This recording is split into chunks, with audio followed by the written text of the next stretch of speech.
প্ৰথম কথা বাগানপাৰা অঞ্চলৰ ৰাইজ আৰু বাস্কাব জিলাৰ বাকী ৰাইজৰ ওচৰত আমি আন্তৰিক কৃতজ্ঞতা জনাইছোঁ আৰু ৰাইজৰ অভিভাৱকত্বত ক্ষুদ্ৰ অসম ছাত্ৰ সন্থাৰ এই কেন্দ্ৰীয় শিল্পী দিৱসৰ অনুষ্ঠানৰ আয়োজন কৰা হৈছে আৰু আমি ভৱিষ্যত দিনতো ৰাইজৰ এই অভিভাৱকত্ব আমি কামনা কৰিছোঁ।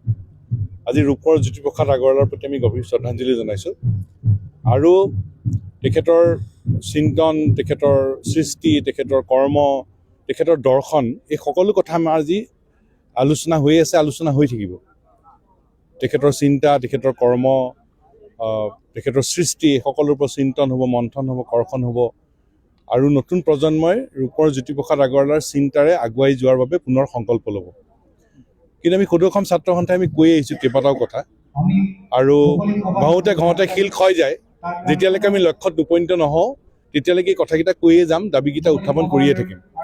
তিনিটা কথা ক'ব খোজোঁ। প্ৰথম কথাটো হ'ল যে 1935 চনত জয়মতী সৃষ্টি হৈছিল আৰু ৰূপৰ জ্যোতিপ্ৰসাদ আগৰৱালাই নিজে পৰিচালনা কৰা এখন ছবিখন তেওঁ থলুৱাভাৱে নিৰ্মিত সকলো ব্যৱস্থাপনাৰে ছবিখন নিৰ্মাণ কৰিছিল।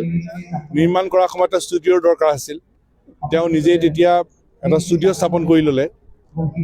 আকৌ যেতিয়া ছবিখন সম্পূৰ্ণ হ'ল, এই ছবিখনত মূল বিষয়টোত গুৰুত্ব দিয়া হৈছিল যে নাৰীৰ ৰাজনৈতিক সচেতনতা, সেই বিষয়টোলৈ বিশেষভাৱে গুৰুত্ব আৰোপ কৰি যোৱা হৈছিল জয়মতী ছবিখনত। যেতিয়া ছবিখনৰ সকলো কাম শেষ হ'ল, যেতিয়া ডাবিঙৰ ক্ষেত্ৰত গ'ল, তেতিয়া 30টা চৰিত্ৰ মূলত আৰু সৰু বৰ সকলো চৰিত্ৰ মিলি 47টা চৰিত্ৰ যেতিয়া খুলি চালে মাতবোৰ নাই। তেতিয়া ৰূপৰ জ্যোতিপ্ৰসাদ আগৰৱালাই 47টা চৰিত্ৰ, সৰু বৰ সকলো চৰিত্ৰৰ মাতবোৰ নিজে দিলে, নিজে ডাবিং কৰিলে। ছবিখন লৈ আহিলে, কলিকতাত প্ৰদৰ্শন হ'ল, ভাস্কৰ নাট্য মন্দিৰত প্ৰদৰ্শন হ'ল গুৱাহাটীত। তাৰপিছত তেওঁ নিজে তেজপুৰত জোনাকী ছবি তেওঁ নিজে গৃহত নিৰ্মাণ কৰিলে। অৰ্থাৎ এজন ব্যক্তিয়ে ছবি নিৰ্মাণ কৰাৰ পৰা ছবি প্ৰদৰ্শন কৰালৈকে সকলো কাম কৰিলে। আৰু 1935 চনতে এই ছবিখন নিৰ্মাণ হৈছিল, কিন্তু আজিলৈকে ৰাষ্ট্ৰীয়ভাৱে এই মৰ্যাদা দিয়া হোৱা নাই। গতিকে আমি ক'ব খোজোঁ যে দাদা চাহেব ফাল্কে বঁটা যেনেকৈ দিয়ে, ৰূপৰ জ্যোতিপ্ৰসাদ আগৰৱালাৰ নামত এটা ৰাষ্ট্ৰীয় বঁটা প্ৰদৰ্শন কৰিব লাগে। আজিলৈকে বঁটা প্ৰদৰ্শন নকৰাত আমাৰ বেদনা আছে, আমাৰ ক্ষোভ আছে, আমাৰ খং আছে। গতিকে ৰূপৰ জ্যোতিপ্ৰসাদ আগৰৱালাৰ প্ৰতি আমি শ্ৰদ্ধাঞ্জলি জনাই ডবল ইঞ্জিন চৰকাৰৰ প্ৰতি আমাৰ স্পষ্ট আহ্বান আৰু দাবী, দাদা চাহেব ফাল্কে বঁটাৰ দৰে ৰূপৰ জ্যোতিপ্ৰসাদ আগৰৱালাৰ নামত ৰাষ্ট্ৰীয় স্তৰত এটা বঁটা প্ৰদৰ্শন কৰিব লাগে। 1। 2 নম্বৰ কথা হ'ল, ৰূপৰ জ্যোতিপ্ৰসাদ আগৰৱালাৰ চিন্তা, কৰ্ম, সৃষ্টি সকলোৰে ওপৰত পৰিকল্পিতভাৱে গৱেষণা হ'ব লাগে। তেতিয়াই গুৱাহাটী বিশ্ববিদ্যালয় স্থাপন কৰোঁতে তেখেতৰ স্থাপত্য কেনেকুৱা হ'ব লাগে তাৰ ছবি অংকন কৰিছিল ৰূপৰ জ্যোতিপ্ৰসাদ আগৰৱালাই। গতিকে আজিৰ তাৰিখত তেখেতৰ চিন্তা সৃষ্টিৰ ওপৰত গুৱাহাটী বিশ্ববিদ্যালয়, ডিব্ৰুগড় বিশ্ববিদ্যালয়, অসম চুক্তি মৰ্মে স্থাপন হোৱা তেজপুৰ কেন্দ্ৰীয় বিশ্ববিদ্যালয় একোখনকৈ আসন স্থাপন কৰিব লাগে, যাতে পৰিকল্পিত গৱেষণাৰ দিশে আগবাঢ়িব পাৰি। তাত অসম চৰকাৰে ৰাজ্যিক বিশ্ববিদ্যালয় আৰু কেন্দ্ৰীয় চৰকাৰে কেন্দ্ৰীয় বিশ্ববিদ্যালয়ত যিমান টকা লাগে সেই টকা দিব লাগিব। তৃতীয় কথাটো হ'ল, আমাৰ পাঠ্যক্ৰমত জ্যোতিপ্ৰসাদৰ সৃষ্টিৰাজিক অন্তৰ্ভুক্ত কৰিব লাগে। অসম চুক্তিৰ 6 নম্বৰ দফা অনুসৰি আমি ভূগোল আৰু বুৰঞ্জীৰ কথা আমি অন্তৰ্ভুক্ত কৰিবলৈ সিদ্ধান্ত লৈছোঁ, কিন্তু ৰূপৰ জ্যোতিপ্ৰসাদ আগৰৱালাৰ বিষয়ত এটা বিষয় হিচাপে তাত অন্তৰ্ভুক্ত কৰিব লাগে। কাৰণ আজি পশ্চিমবংগত, আজি শান্তি নিকেতনত পশ্চিমবংগৰ লগতে অসম, উত্তৰ পূৰ্বাঞ্চল বা ভাৰতৰ বিভিন্ন প্ৰান্তৰ ছাত্ৰ ছাত্ৰীয়ে যেতিয়া শিক্ষা গ্ৰহণ কৰিবলৈ যায়, তেতিয়া ৰবীন্দ্ৰনাথ ঠাকুৰ পঢ়িবই লাগিব।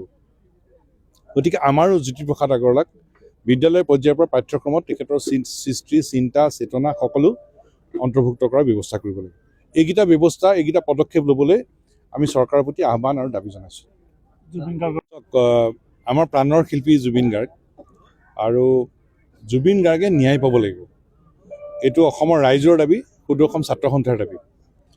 আৰু ইতিমধ্যে SITয়ে তেওঁলোকৰ প্ৰতিবেদন ইতিমধ্যে ন্যায়ালয়ত দাখিল কৰিছে।